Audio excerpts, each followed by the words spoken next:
Why does it feel weird to take your own reusable container to get takeaways?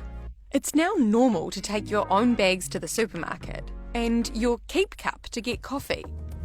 But you kind of feel like a dick if you take your own container to get lunch. Which is a problem because each New Zealander uses about 30 kilos of plastic packaging a year.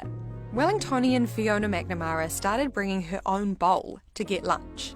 At first I thought that it would be embarrassing if I took a container along and asked people to refill it, just because not many people do that and I hadn't actually seen anyone else do that. But as soon as I did it, the people in the shop were just like, oh, okay, cool. I just grabbed a bowl out of the kitchen at work and just took that along. You know, I figured it was kind of ridiculous, especially if I was coming back to the office to eat, to be using a plastic container when there were perfectly good bowls and cutlery around here anyway. Then when I went back a few days later, they actually had a sign up saying you get 30 cents off if you bring your own container. So I was like, yay! Places don't think it's weird when you bring your own bowl along. They're actually quite happy to let you do that. It might not work for all situations, but if you're an office worker, chances are you're not going far to buy your lunch. I timed how long it took me to carry sushi from my usual lunch place back to my office. This plastic container only lived its life purpose for 2 minutes and 20 seconds. And now it's going to live forever in the bin.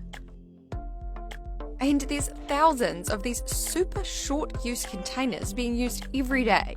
I collected a week's worth of takeaway lunch containers used by my workmates.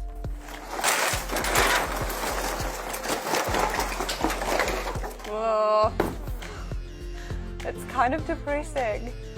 We only have about 20 people in our office and most of us bring lunch from home, and even still it really piles up. Obviously, you can put it in the recycling, but most takeaway containers are type 5 or type 6 plastic, and about half of New Zealand councils don't accept these types. And even when they do accept them, there's no factory in New Zealand that actually does the repurposing of type 5 and type 6 plastic. We used to send it to China to recycle, but as of January 1st this year, China stopped taking other countries' recycling. So New Zealand actually has nowhere to send this type of plastic. So if you're just going down the road to get your lunch, think about bringing your own container. Nobody's going to think that you're that weird.